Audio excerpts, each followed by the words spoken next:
You're slowly becoming less interesting, less unique, less attractive. You want to hurt me? Go right ahead if it makes you feel any better. And not only do I know the reason why, I have been probably more down bad than you are right now. It's not a competition. It's bold of me to assume you actually want things like a boyfriend, a girlfriend, just friends in general. You've got the whole squad after all. You have Sergeant Davenport, the sentient sofa, your boy Polly, the Papazon sheriff, perpetual pondering, and who can forget Magnus, the memory foam mind eraser. This is literally the Avengers of unparalleled comfort. So why Thanos the frick out of your boys when you and your couch just became best friends? It's your confidant and sometimes even your therapist. You get more intense self-reflection in your cushiony prison, and maybe the memory foam seems to keep the anxiety and stress of responsibility away. Has a friend or family ever given you this level of peace? My friend, if you're literally such a couch potato that you're literally sprouting roots, you've fallen victim to the same comfort zone conundrum which trades your comfort for an ever-decreasing barrier from the outside world. What your ride or die of sentient sectional furniture is not telling you is that all the bad they keep away also prevents you from everything wonderful just waiting moments outside from your door. You should have heard the saying before that your comfort zone is either getting smaller or it's getting bigger.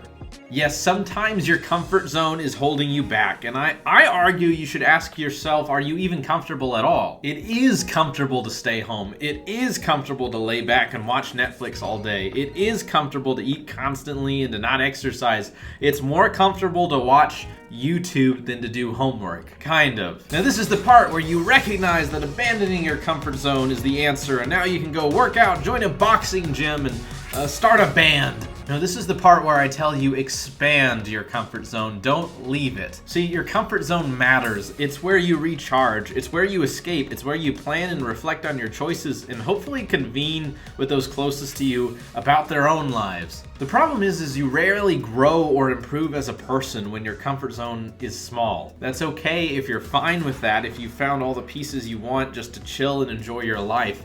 But most people, I think, want to improve their character over time. I know I do. And see, the thought of expanding your comfort zone, your inner voice tells you that you're boring and you're a poopy loser brain and you're stinky and smelly and unfunny and your hair looks bad and you're freaking stupid. I don't know why I went that hard on that moment. But all that's a reflection and a judgment of a past you. See, if you think nobody finds you interesting or that you just don't have anything to offer, it might be because you haven't expanded your life since, I don't know, the 8th grade. Think, when did you decide to become a metaphorical hermit?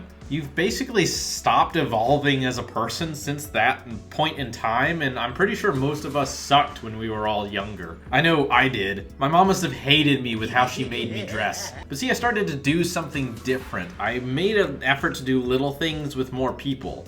I started working out at a gym with other people. I started agreeing to parties or dinners that I would usually say no to. I reached out to old friends. I studied in bookstores. I decided to stop.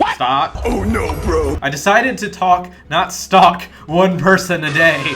One new stranger, I would talk to them in a line. I would talk to them walking into a store. I would talk to them just at random if they just seemed like they wanted to, or we were doing the same thing. And suddenly something interesting happened. I started to know people around me, and I think they started to know me too. I know the guy at the bookstore who serves me a pineapple passion fruit with lemonade every day. People at the rock climbing gym that I've started training at, we start encouraging each other and congratulating ourselves when we improve. In a way, I rediscovered my innocence again and made that 8th grader feel a little more comfortable. See, I started to expand both the breadth and the depth of my comfort zone. This made me more confident. I discovered I can be more charismatic. I can be more interesting. I can add value to people's lives in ways I never knew they even needed. And that has been life-altering. I haven't abandoned my vices. In fact, I think they're sweeter. All of my old squad is still there and they encourage me. I think about my new friends with Sergeant Davenport. Polly, my ponderous chair, joined my game night with friends. Magnus, the memory foam mind eraser, still helps me handle the stress of the day, but he's helping me get up for the morning and be rested and ready for more activity throughout the day. I feel like it's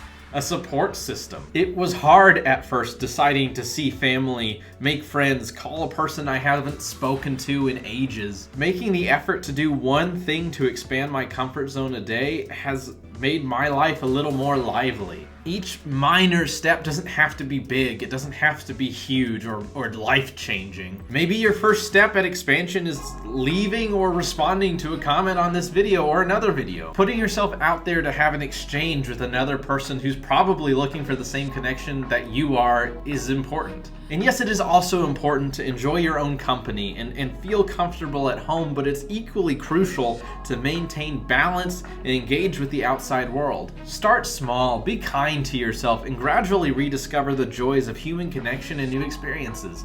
If you push yourself to your limit, give yourself permission to pull back and even take a break for a while. Find a balance between rest and activity, and make sure to engage in pursuits that bring you joy and fulfillment. I know it can feel exhausting when you're at work all day or you're at school and you just want to come home and fall apart into the arms of the old squad. But just do one thing, one little thing to continue to expand your comfort zone in ways that will create those deeper relationships, that will create those deeper meanings, because even if it's small, it still has meaning. If you want to know why balance is important and how hyperproductivity is actually harmful, check out the video that appears somewhere here on the screen.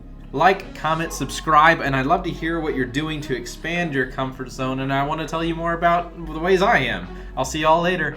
I was gonna record this outside because it would have been on theme, but then I got sneezy.